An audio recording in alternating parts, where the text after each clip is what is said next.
safety first.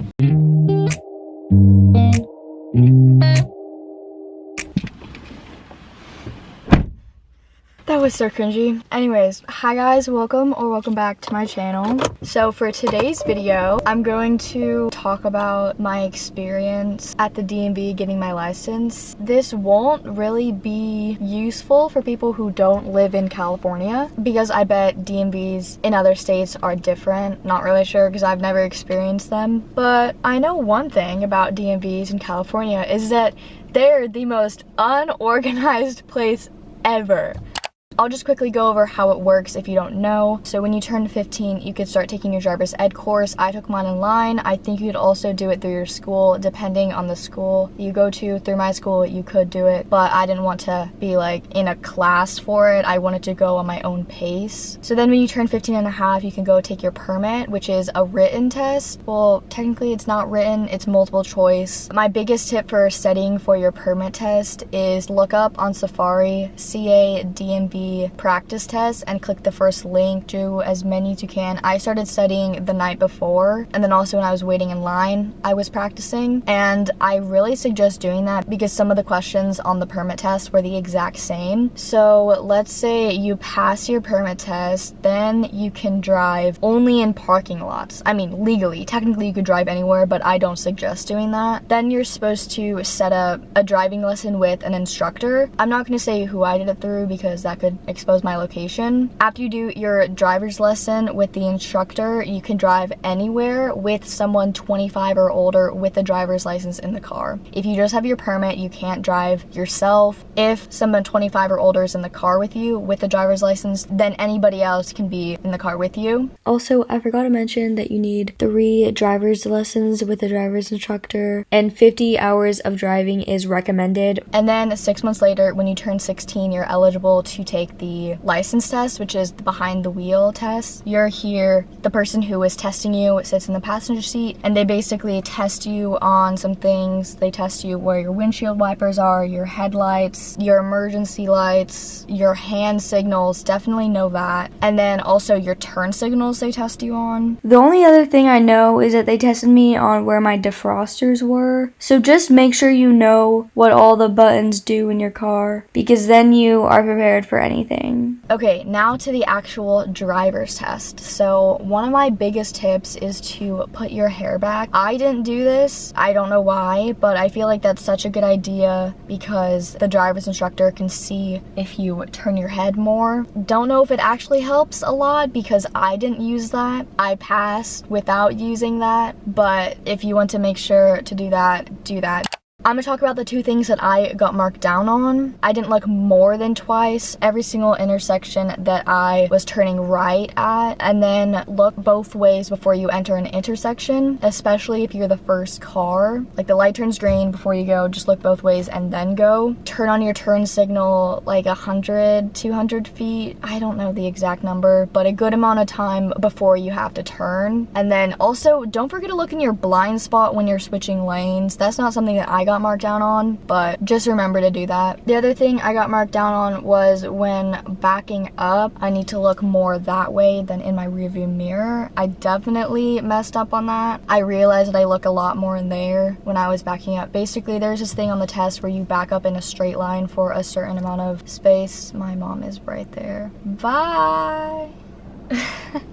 Basically, the only thing during the test that the instructor tells you to do is where to go. They don't sometimes tell you to change lanes. If you're in the right lane and they are like, oh, up here you're gonna have to make a left, you're gonna have to make your own decisions and figure out when the best time is to turn. Another tip is to not take too much of a risk, but don't take too long before making a decision, if that makes any sense. So for example, if you're making a right turn and there's a bunch of cars going and there's a slight opening and you have time to go and you're like, should I go? Just go for it. They'll be impressed if you can make that decision and you're not like hesitating to go and then you miss that opportunity. You'll probably get a point marked down for that. I could be wrong, but don't do anything if it's dangerous. If you can't make a lane change before hitting a turn signal, you won't get anything marked down, at least for the DMV that I took it at. Not gonna say which one I took it at because privacy reasons. If you wanna know and you're my friend, DM me and I will answer. Another person asked, is there a point system or is it just based on how the instructor thinks you did? So there's a point system. I got 6 points marked down, and I think if you miss 14, then you fail, which 6 apparently was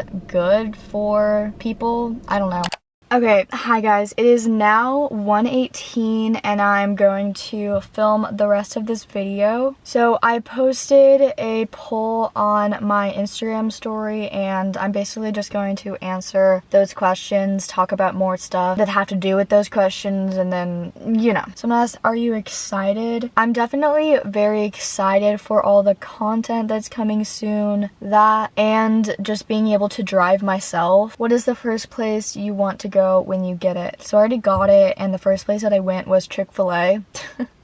Is it legal from 16? Don't know what that means, but I already answered everything about the age earlier. Is it hard? Well, it really depends on the person, because for me, I'm, not to be cocky, I'm very good at driving. Like, I'm pretty experienced for someone my age. To get more comfortable with driving, I would just drive more, because that is the one thing that is gonna make you better at it. Even though, yes, driving is one of those things where you have to do the scary things to get better. Like going on the freeway for the first time, it was a little nerve-wracking because, you know, it's the freeway. And, you know, doing all these things for the first time, it might be scary, but you're going to have to experience it eventually. So I just suggest going for it if you feel like you're experienced enough. It's scary driving. I mean, for me, I get my serotonin from driving. I love driving so much. If I wasn't good at it, though, I probably would be scared. And at first, I was more excited than nervous. Yeah. Was driver's ed hard? No. At first, I would take notes on every single lesson. Don't do that. I mean, do that if you want to. But before I started driver's ed, I would just like pay attention to how my parents drove and how my older brother drove. And so I basically knew the rules of driving. Definitely pay attention when you're taking driver's ed. Gavin. Gavin said, how's the suburbs, and how are your tiers, and how is his street, and how is that blonde girl? If you don't get that, I'm sorry for you. That...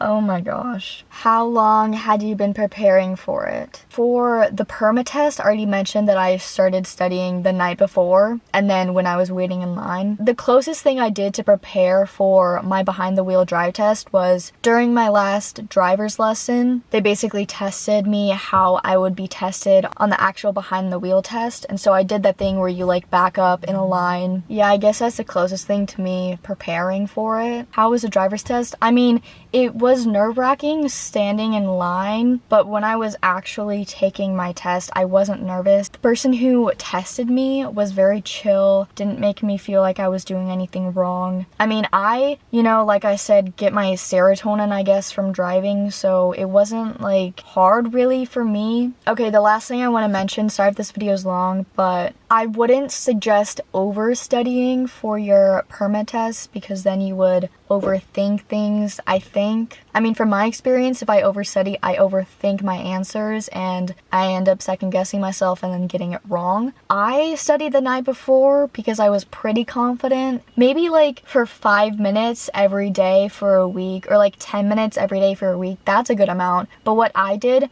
was I just crammed it all in the night before, and I feel like that was good because I knew all the basics for driving, which was, you know, the most important part and the stuff that you actually need for driving. But the permit test, at least for California, sometimes has things that you don't really need to know for driving, or like the exact things, like how far away from the line you have to turn your turn signal on. If you pay attention to how your parents drive, then just do it like that. Like, it should be natural. I forgot to add a couple things, so that's why I'm adding it in now. Also, remember, this is specific to people in California, so if you're not in California, it could be completely different, but hope this helps. So for stopping distance, you're supposed to be able to see the bottom of the car in front of you. I don't remember if it's including the tires, but, you know, just around there. Apparently, you're supposed to look in the mirror every 3 or so seconds. I definitely looked in the mirror a lot because, you know, that's just how I drive, because that's safe that way. But I don't think I did exactly every 3 seconds. So I don't think you get marked off if you don't do it exactly every 3 seconds, but I would suggest doing it around that.